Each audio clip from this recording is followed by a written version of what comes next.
हरियाणा प्रदेश में जमीन की कीमतों में आज से बढ़ोतरी हुई है। सरकार की ओर से आज से नए कलेक्टर रेट लागू होंगे। कलेक्टर रेट को लेकर सरकार की तैयारियां पूरी है। नए कलेक्टर रेट में 10 से 133% तक हो सकती है बढ़ोतरी। सबसे ज्यादा कलेक्टर रेट फतेहाबाद के SBI मेन रोड पर हुई है। फतेहाबाद में 15,000 से बढ़कर 35,000 रुपए प्रति वर्ग गज किया गया। तो बड़ी जानकारी आप तक पहुंचा रहे, जहां से आज से ही कलेक्टर रेट लागू कर दिए जाएंगे। तो हरियाणा प्रदेश में जमीन की कीमतों में आज से बढ़ोतरी हो गई है।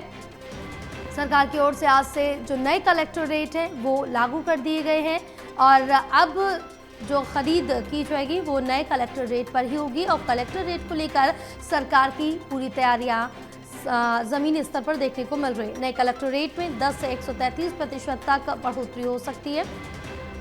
हमारे साथ एसोसिएट एडिटर देवेंद्र कथुरिया जुड़े और ज़्यादा जानकारी लेंगे। देवेंद्र, क्या कुछ अपडेट मिल पा रही है हरियाणा में, क्योंकि ज़मीन की कीमतों में आज से बढ़ोतरी हो गई है? देखिए, अलग अलग जिलों में अलग अलग स्थितियां हैं। कुछ जिलों में जो हाई पोटेंशियल जोन है, जैसे गुरुग्राम हो गया, फरीदाबाद, मीडियम पोटेंशियल जोन होते हैं, कुछ लो वाले होते हैं, तो अलग अलग स्थितियां हैं। लेकिन बड़ी बात यह है कि आज 1 अगस्त से नए कलेक्टर रेट शुरू हो गए हैं, क्योंकि 1.25 साल से ये टले हुए थे। पिछले साल आपको बताऊं, हर साल 1 अप्रैल को रिवाइज होती हैं। जैसे न्यू फाइनेंशियल ईयर होता है, 1 अप्रैल से हर साल रेट रिवाइज होते हैं। लेकिन पिछली बार इसलिए नहीं हुए थे क्योंकि मई में लोकसभा चुनाव थे और मई के बाद हरियाणा में अक्टूबर में चुनाव थे। 5 महीने का फर्क रहता है। तो लोकसभा चुनाव में रेट नहीं बढ़ाए गए थे। लोगों को खुश करना चाहती थी सरकार कि अच्छी सरकार है। फिर हरियाणा में अक्टूबर में चुनाव थे, उसके बाद फिर निकाय चुनाव थे मार्च में। तो कई कारण रहे जिस वजह से चुनाव के कारण सरकार ने रेट रिवाइज नहीं किए।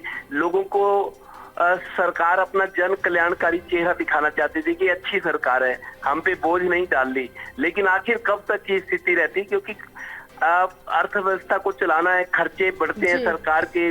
अगर आमदनी बढ़ती है तो खर्चे भी सरकार के बढ़ते हैं। तो उस हिसाब से अब 1 अगस्त को आज से नए रेट लागू हो गए हैं। जैसे आपको उदाहरण बताऊं, कुल मिलाकर 10 से 35%। लेकिन पानीपत में क्या है, क्योंकि स्थानीय परिस्थितियां हैं, जहां यहाँ रेट पहले कम थे, जिस एरिया में रेट कम थे वहां पर कलेक्टर रेट ज्यादा बढ़ा है।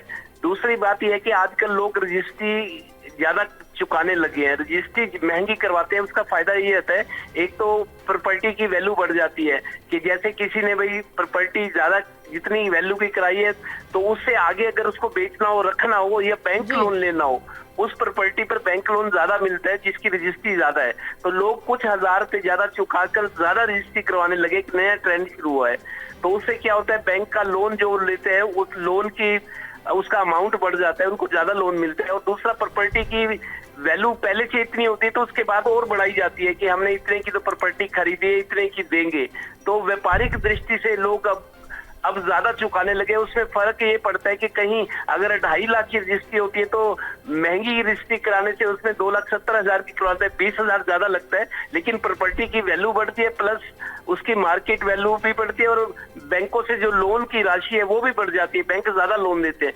इसी वजह से कई जगह पे जहाँ प्रॉपर्टी की वैल्यू ज्यादा थी लेकिन कलेक्टर रेट कम था, पानीपत में तो 10 से 50% तक बढ़ाया गया है। कुछ जगह पे 40% बढ़ा है, कुछ जगह 50% भी बढ़ा है, कहीं 15%, कहीं 25%।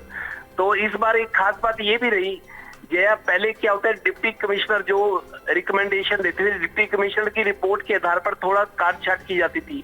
लेकिन इस बार सरकार ने क्या किया, डीसी ने अपनी रिपोर्ट भेजी थी कि कितना बढ़ना चाहिए, तो डिप्टी कमिश्नर की रिपोर्ट को नहीं माना गया। सरकार ने खुद फैसला किया है, अपने तौर पर फैसला किया, इतना करके उनको नोटिफिकेशन, उनको ऑर्डर कर दिया कि ऐसे कराओ। तो इसी वजह से आज 1 अगस्त से नए रेट लागू हो रहे हैं। लेकिन इस बार डिप्टी कमिश्नर की रिकमेंडेशन नहीं चली। सरकार ने डिप्टी कमिश्नर की रिकमेंडेशन को देखकर उसने अपने सोर्सों से भी पता किया, अपने सूत्रों से, उसके हिसाब से सरकार ने सीधा आदेश जारी किया है जो आज से लागू हो रहे हैं। जी बिल्कुल देवेंद्र, तमाम जानकारी साझा करने के लिए बहुत शुक्रिया आपका।